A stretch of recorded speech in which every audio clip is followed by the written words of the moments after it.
Hola a todos y todas, bienvenidos a mi canal.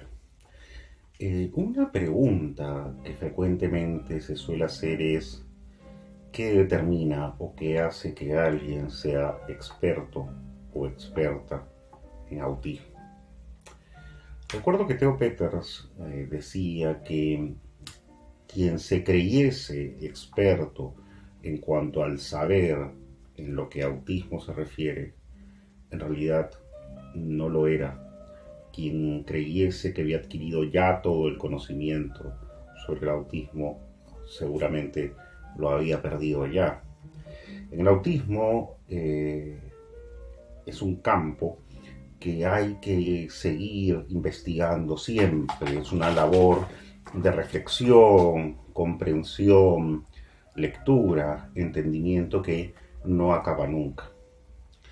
Dicho esto, podemos señalar que los verdaderos expertos en autismo son, por un lado, los padres o los cuidadores de los niños, niñas, personas, adolescentes, adultos, autistas. Son quienes conviven en el día a día con las personas autistas y son expertos en esa persona.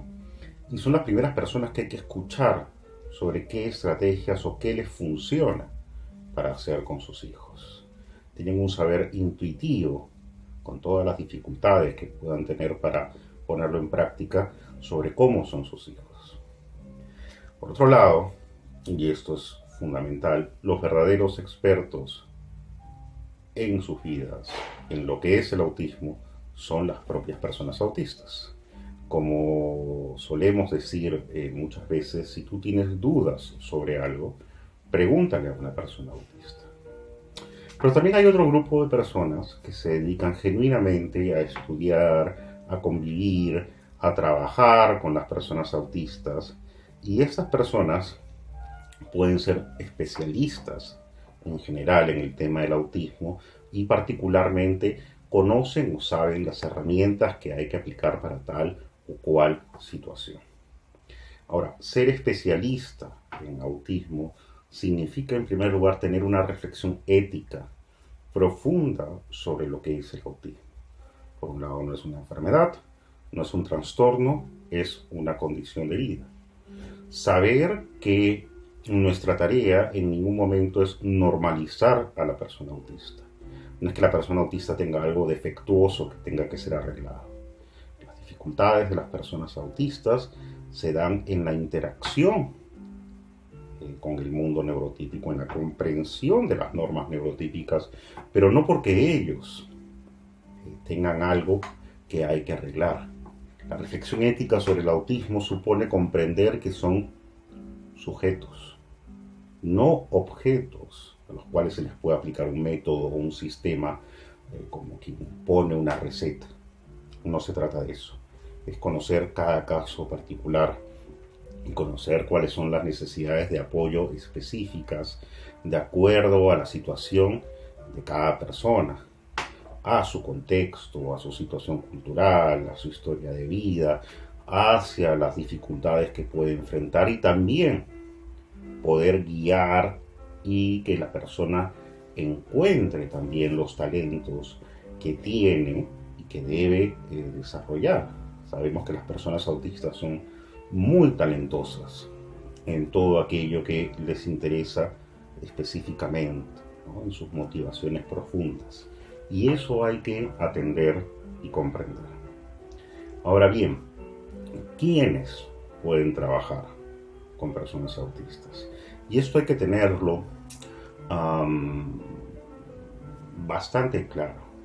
En primer lugar, personas que hayan hecho este tipo de reflexión ética. Este tipo de reflexión ética unida a un estudio y a un saber hacer respecto de determinadas situaciones y cómo brindar necesidades de apoyo. Que sepan de que no hay un método específico para el autismo, aunque sí hay métodos que son totalmente dañinos y perniciosos para trabajar con esta población.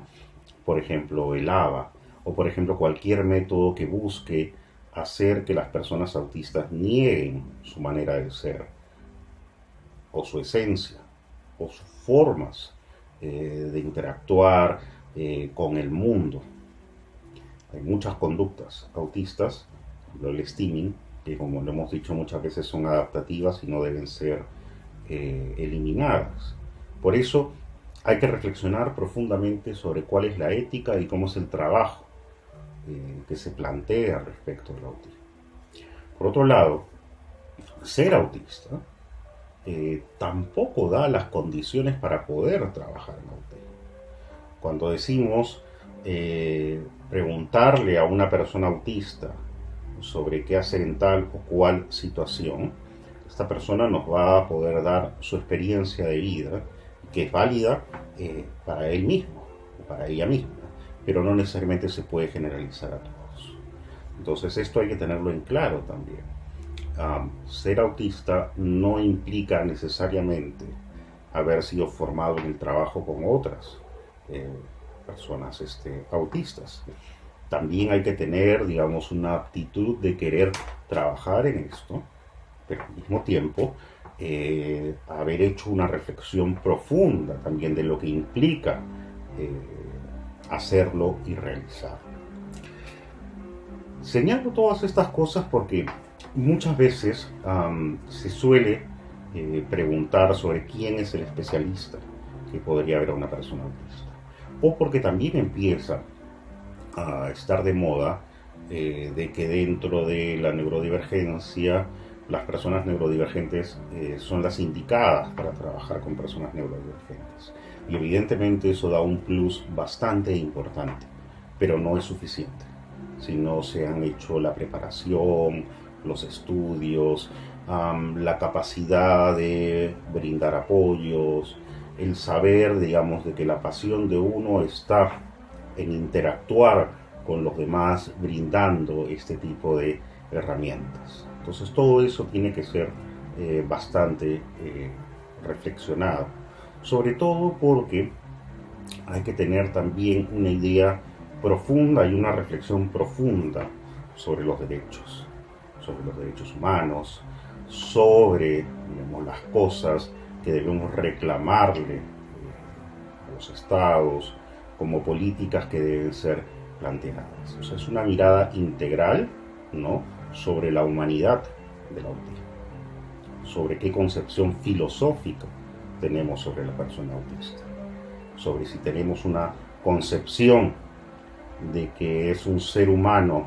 disminuido respecto al neurotípico, o es un ser humano que convive o debería convivir con los mismos derechos y con una serie de ajustes razonables, porque no es una versión disminuida del neurotípico, sino es un neurotipo alterno, como lo enseña el paradigma de la neurodiversidad. Entonces, ¿quiénes son los expertos en autismo? En primer lugar, los cuidadores. En segundo lugar, las propias personas autistas que están llamadas a trazar su propio plan de vida con autonomía y determinación. Y si pongo en primer lugar a los cuidadores, son porque son los primeros que van a brindar los apoyos o deberían brindar los apoyos para que estas personas, las personas autistas, puedan desenvolverse con autonomía y con determinación. Y luego están los especialistas, que pueden ser autistas o no, a condición de que hayan hecho una reflexión ética profunda y los estudios y que tengan las cualidades como para poder trabajar en este campo. Es un tema amplio pero quería compartirlos con ustedes porque se dan muchas dudas o muchas consultas sobre el tema. Espero que esto abra un debate que no sea fructífero. Muchas gracias y con ustedes será la semana siguiente.